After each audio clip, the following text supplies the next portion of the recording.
Welcome to Bellwether Wealth's webinar series, Navigate Exit Planning with Confidence.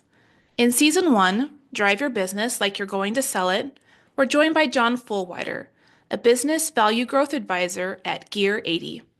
For today's episode, we will discuss how to sell your business to insiders.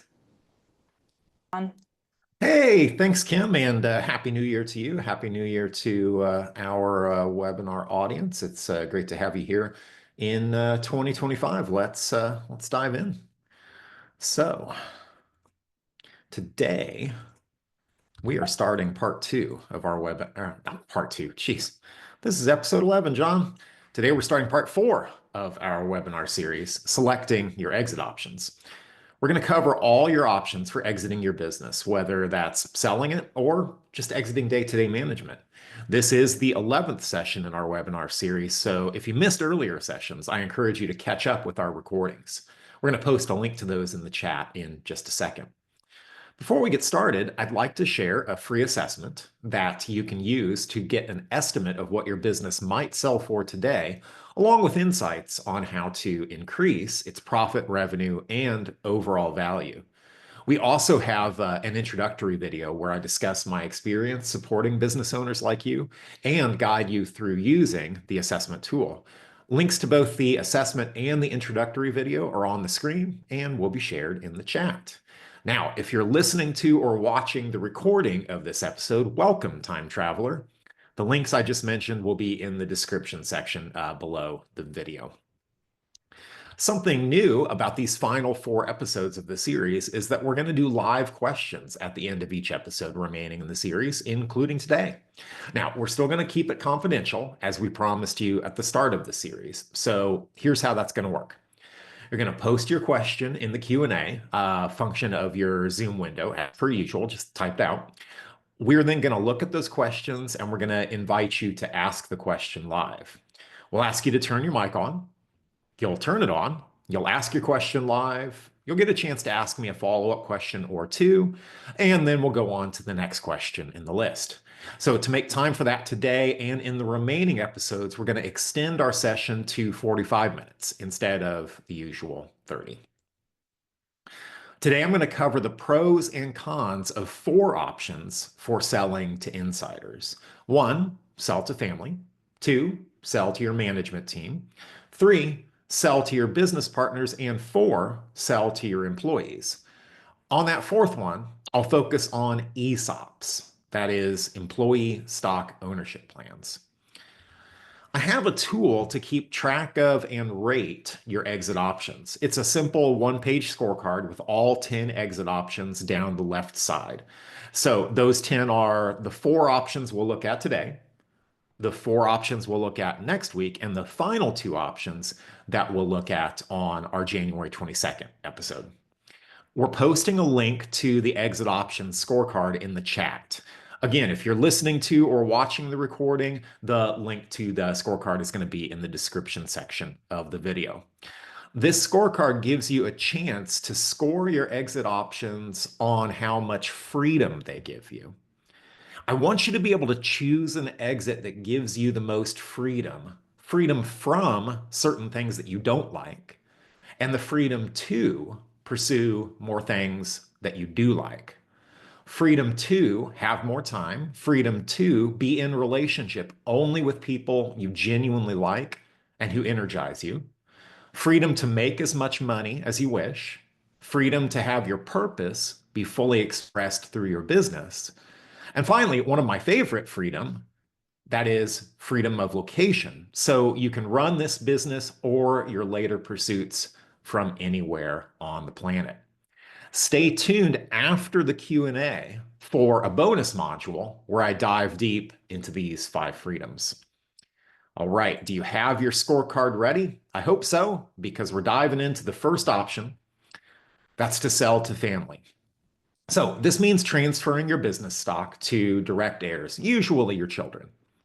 Now, 50% of business owners say they want to exercise this option, while 30% actually do so, according to the Exit Planning Institute.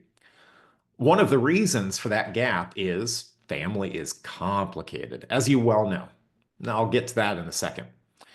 Let's start though with the pros of selling to your family. The pros are, in theory, you get to preserve your legacy through your actual genetic legacy. Presumably, presumably your kids want to carry on the legacy that you started. Selling to family can be pretty carefully planned over time. That's the second pro. Third pro is that transaction costs are typically lower. Fourth pro is you get more control over the terms and timing of the transaction. The fifth pro is that it can lead to less disruption in your business. And then number six, an assumed pro, is that there will be higher buyer motivation. That is, your kids will be motivated, motivated to see the business succeed. That is an assumption. Don't assume that your kids want this business at all or that their plans for growing it are in line with yours. Why shouldn't we assume? Well, it's because when you assume, you what? Well, you know the answer. So that's the pros list. Now let's tackle the cons. The first con is family dynamics, like people claiming you're playing favorites with one kid versus the other. We all know how messy that can be. My friend Sarah Stern works with a lot of family businesses, and she says, quote, family business succession often feels like a wet, soapy baby, and you're trying to hand it from one family member to the next. There's too many arms, too many legs, too much risk. Somebody's going to cry. It's not going to go well. If you dry off the baby, it's going to go smooth. You dry off the baby with careful planning and even more careful execution. Let's finish up the list of cons of selling to family. Your kids might not have the money to buy it from you.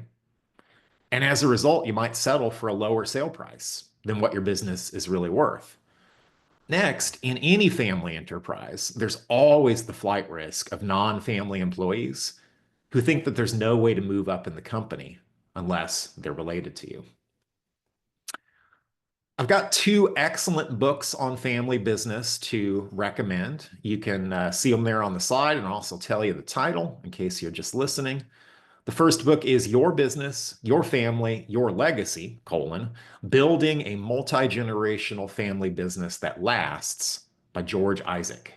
The second is the Harvard Business Review Family Business Handbook, How to Build and Sustain Successful, Enduring Enterprise by Josh Barron and Rob Lachenauer. We're putting links to those books in the chat, and of course, they'll also be in the description section if you're watching the video later. All right. Next up in our list of exit options is selling to your executive team.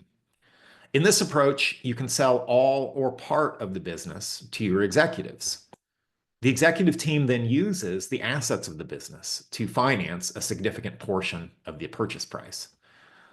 Why am I saying executive team instead of leadership team or management team? I'll tell you that soon. A surprise is coming. But first, let's go over the pros and cons of this option. Continuity is the first pro. That means the structure of your team, the growth plans being executed, they can continue seamlessly without you in the picture.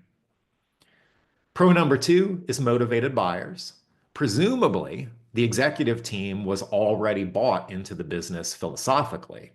Now they will be literally bought into the business and thus highly motivated to succeed when you're no longer in the picture. Pro number three is preserving the company's human capital. Presumably, again, when executives become the owner of the company, they'll stay at the company long term, and turnover won't slow down the growth that's needed to finance the sale to your executives. More on that in just a second. Pro number four is time to plan. You can plan this type of sale carefully over a long period of time. You can take your time with it and get it right. Now for the cons list. The first con of selling to your executives is distraction from operating and growing the business. Actually, distraction is a con of any of the selling options because preparing the business for sale to any party can be a full-time job in itself.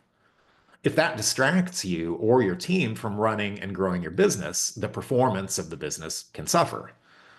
That would then make the deal more risky for the buyer, and you'll get a lower price as a result. The second con is coercion.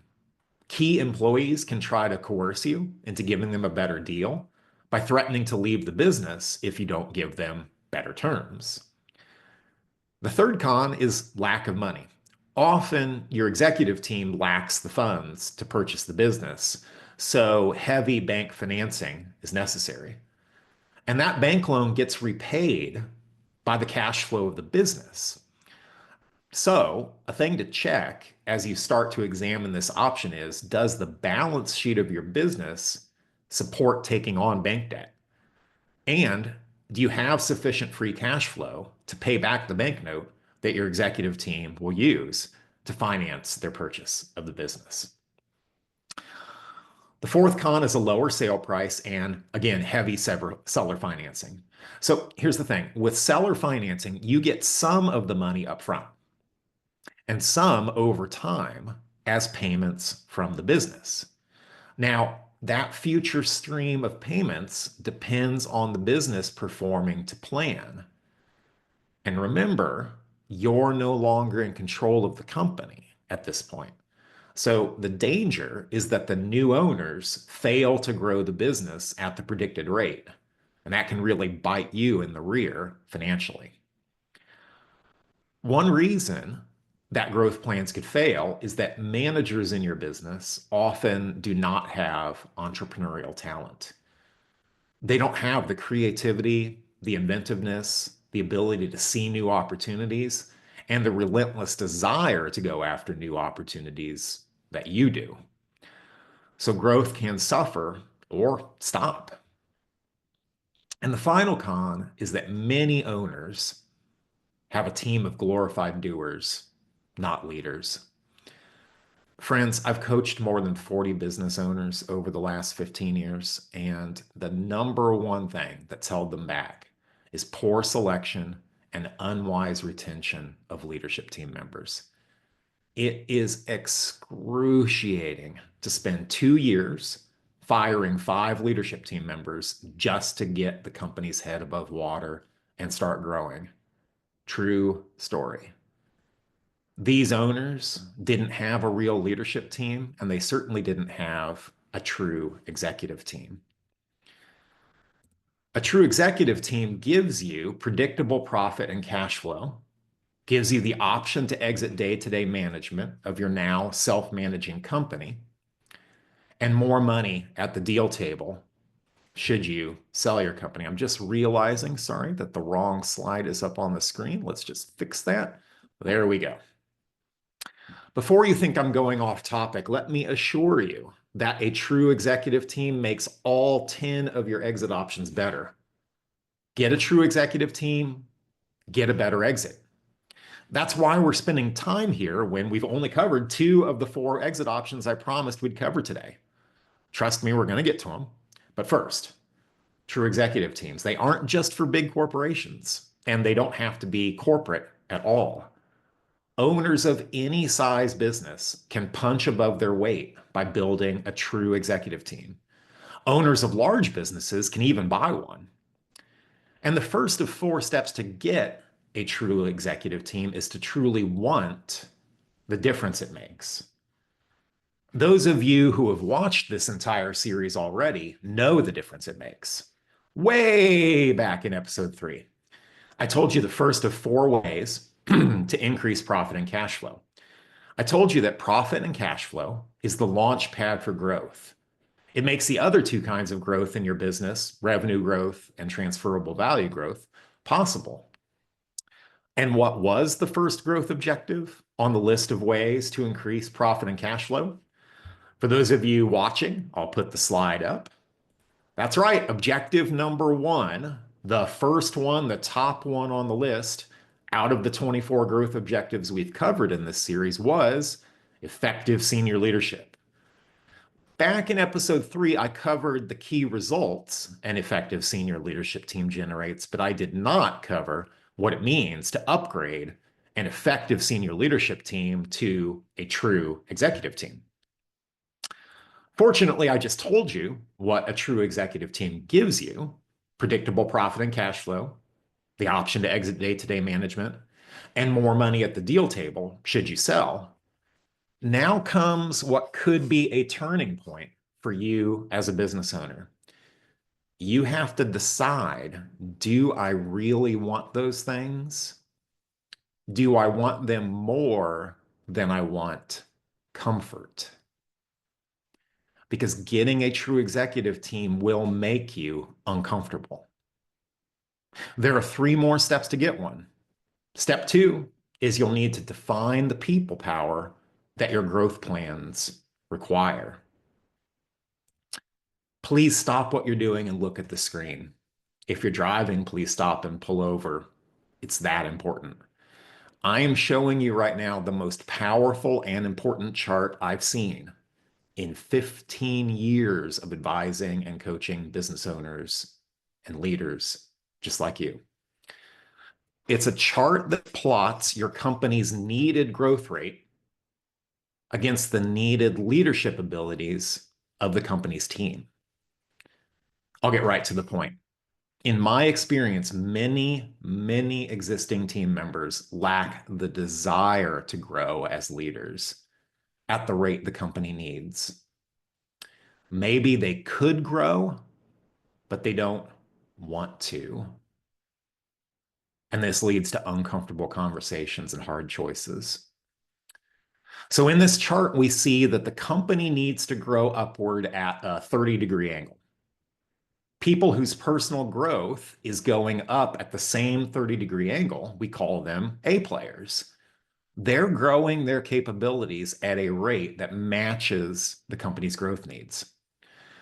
Also on the chart are people growing their capabilities at a 15-degree angle. We call them hard choices because there's a significant gap between their personal growth line and the growth line the company requires. And then below them are people not growing at all.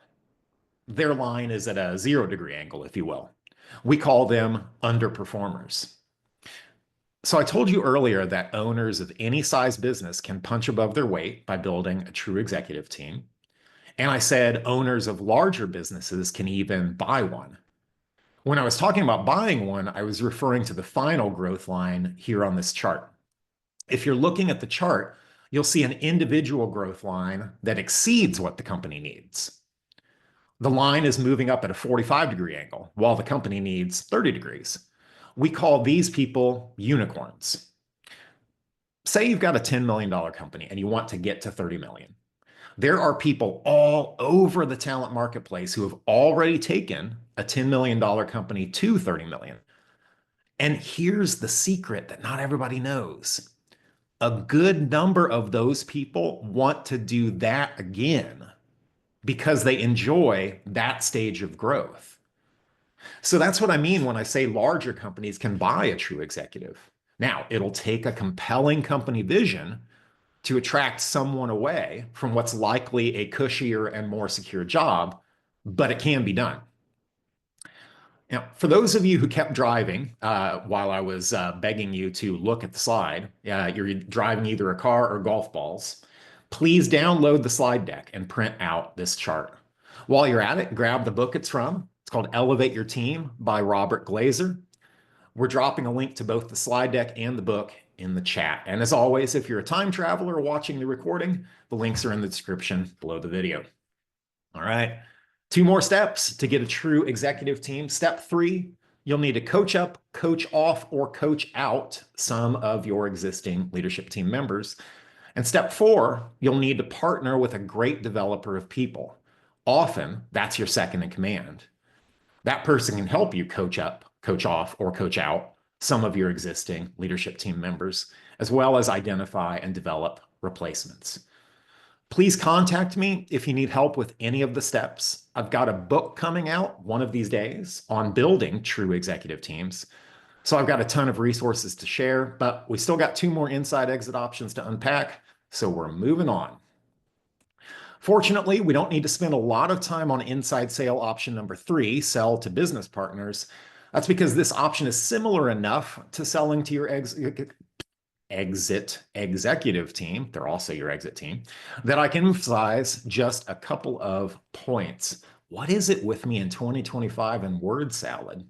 I don't know, but I'm going to try to keep it under control.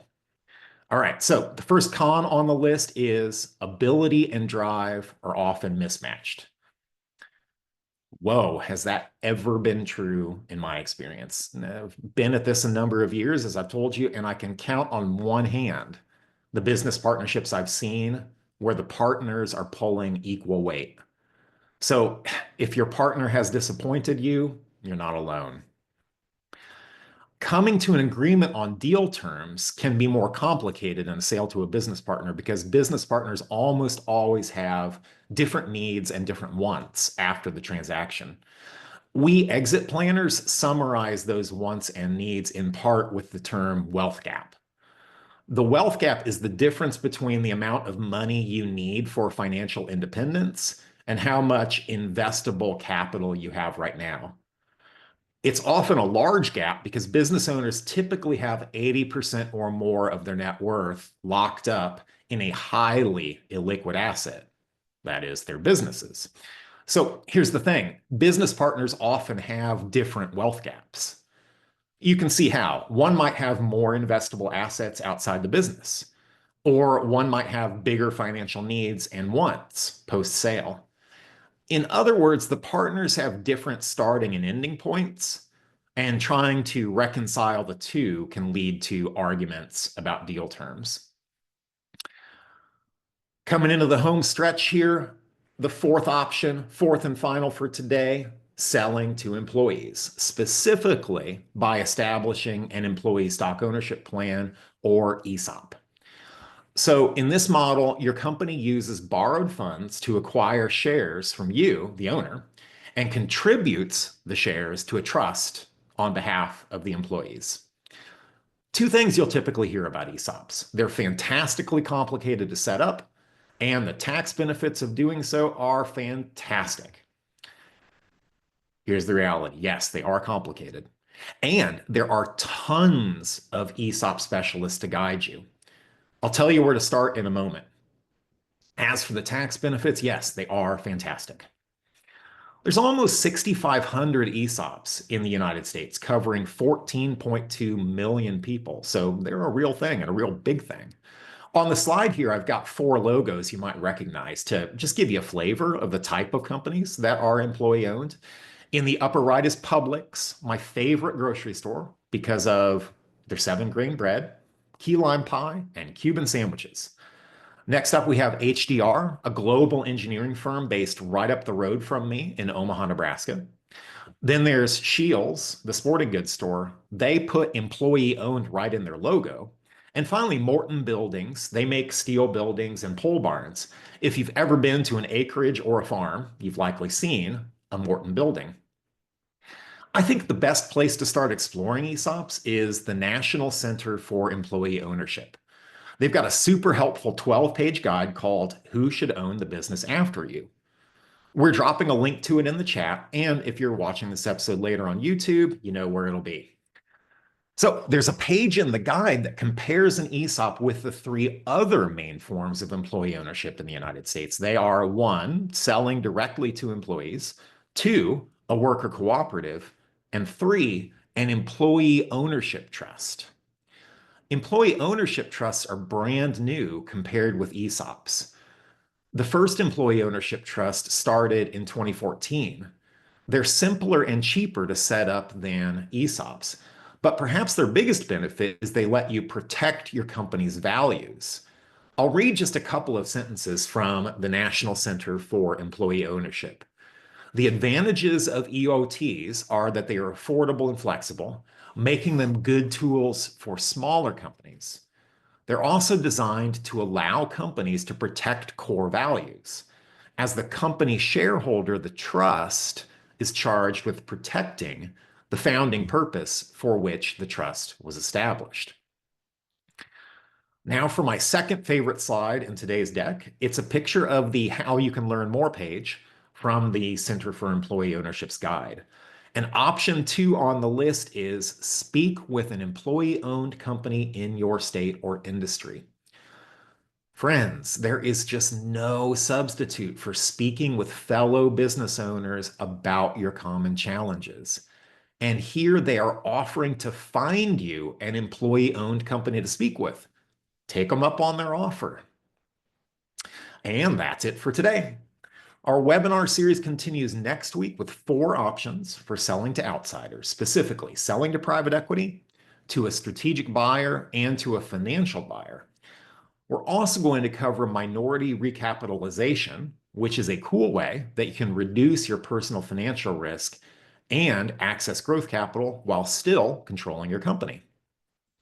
With that, it's time for Q&A. Remember to type your questions in the Q&A section of your Zoom window. Kim is then going to select a question for you to say out loud after you unmute your mic. So Kim, anything in the Q&A section yet?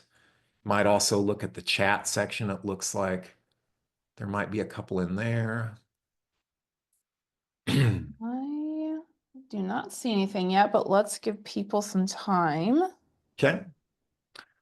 Yeah, we sprung this on you, new feature. So if you're not quite ready to ask a question live, and then if you really don't want to ask it live, if you just want Kim to read the question and I'll answer it, you can do that as well. We're just trying to serve you as well as we can here.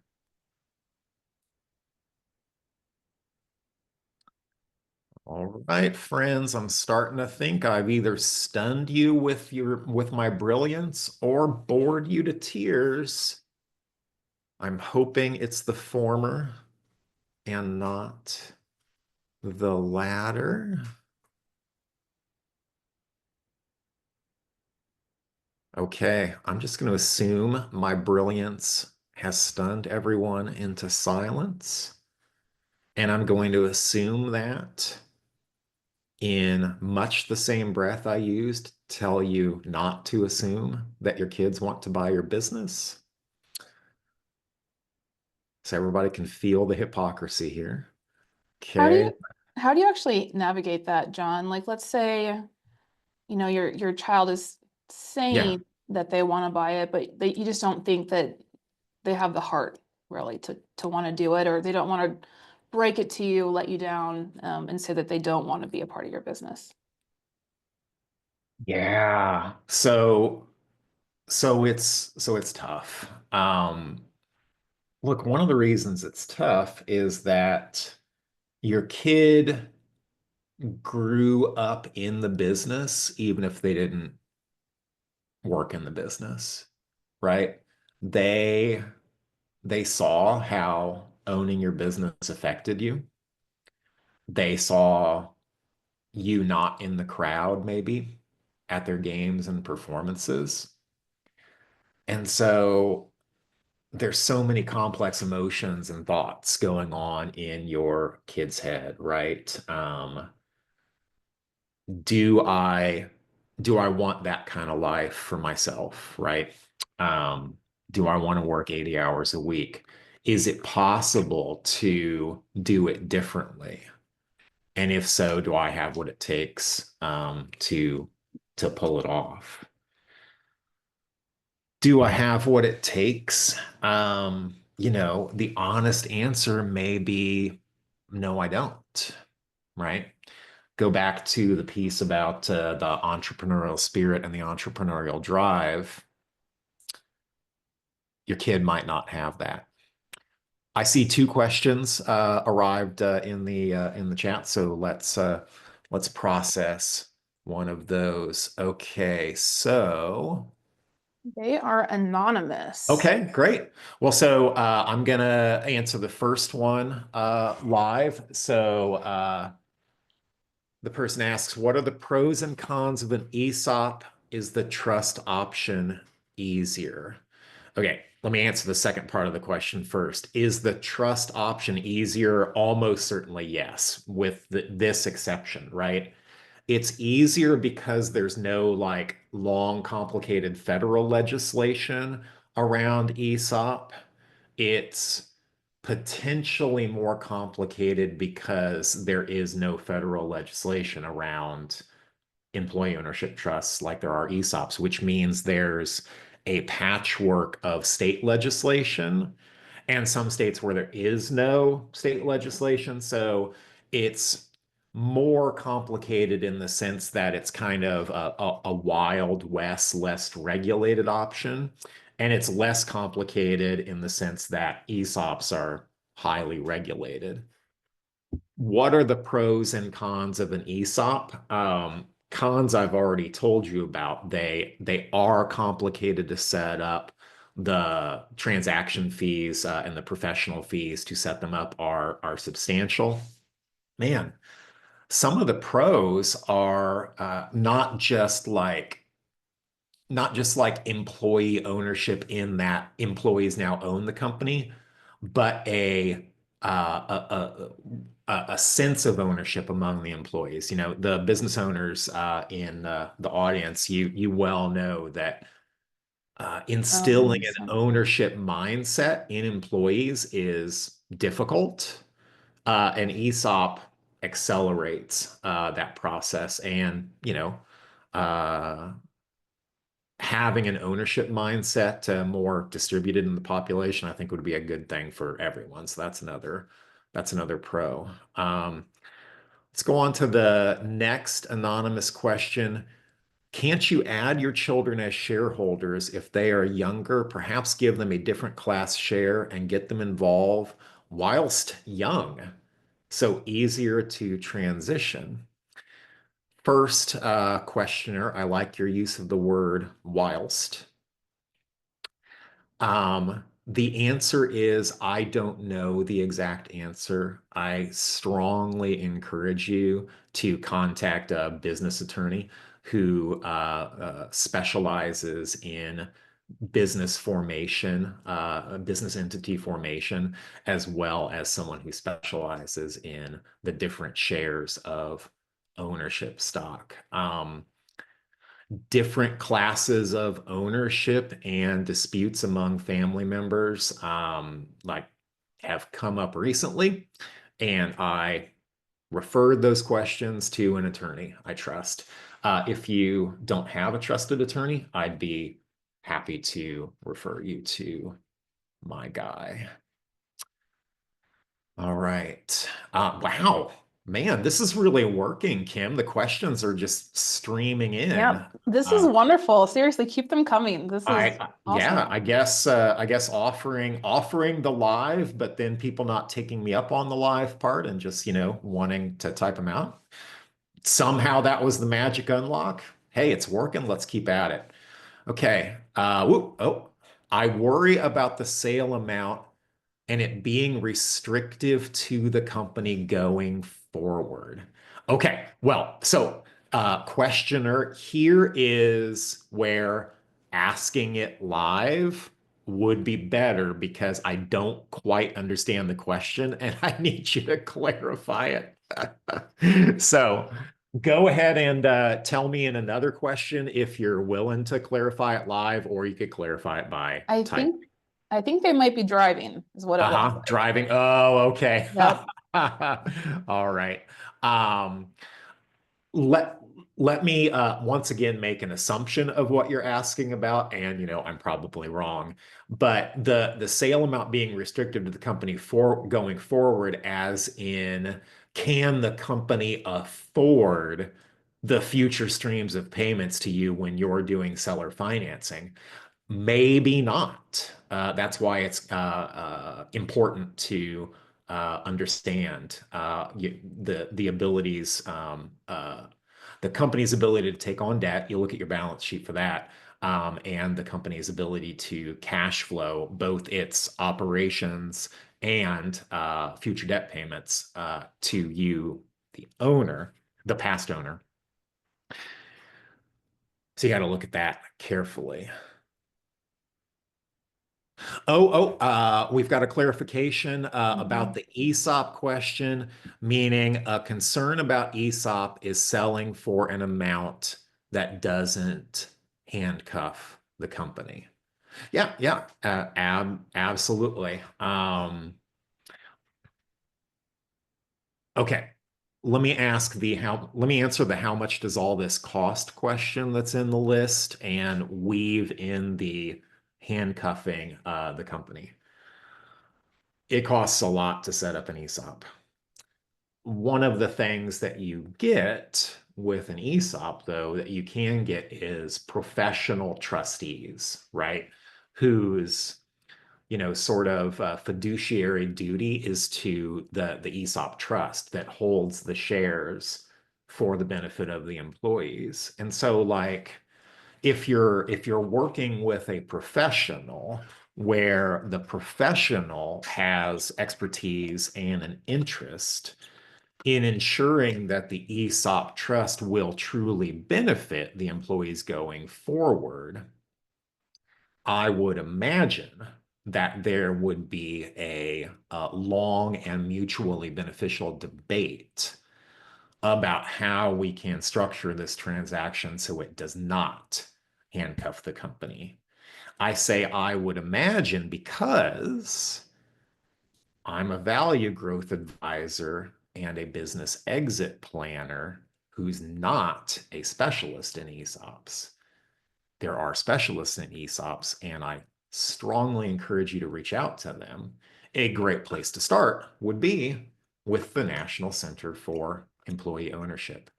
By the way, they put out great videos as well. So if you're more of a learner from video type thing, grab one of their videos, listen to it at 1.5 or 2x speed, and you'll learn a ton. Okay, the flow of questions slowed down.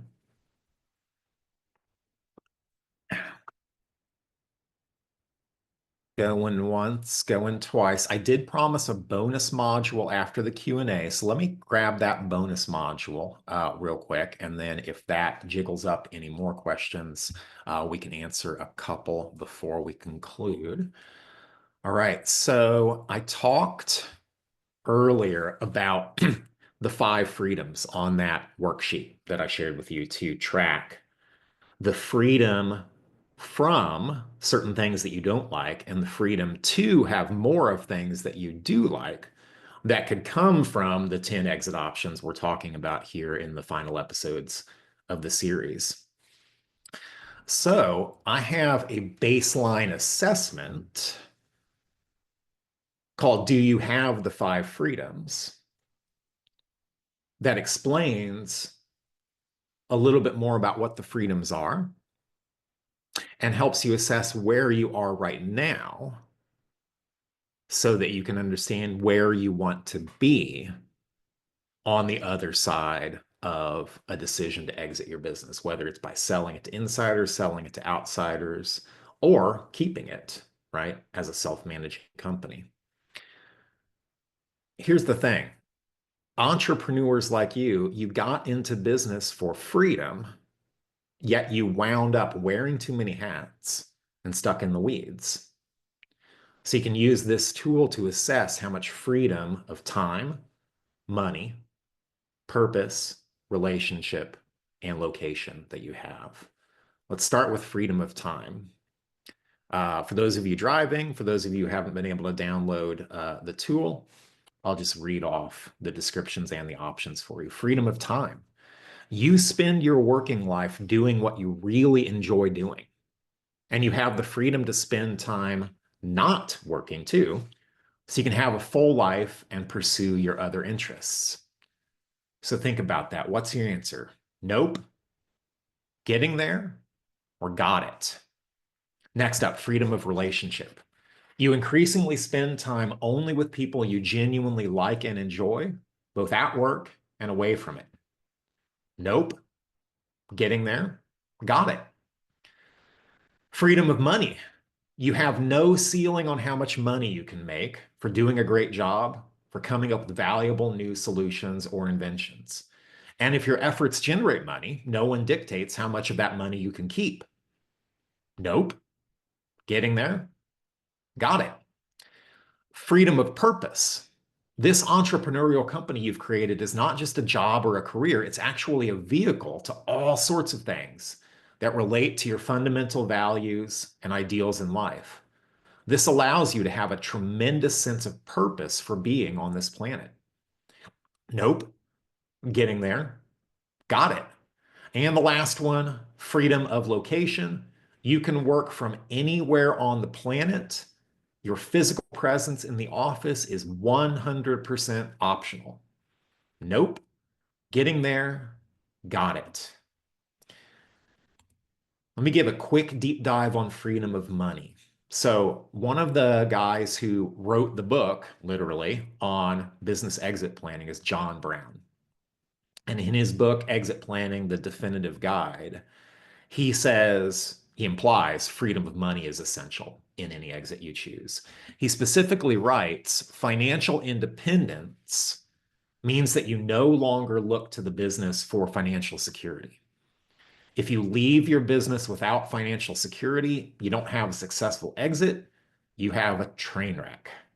We don't want you to have a train wreck. So please make a plan with your wealth advisor, with your business value growth advisor, me or someone else, to close your wealth gap and close your profit gap on the way to a really successful exit. Check the Q&A real quick. No new questions. So let's wrap this up, friends.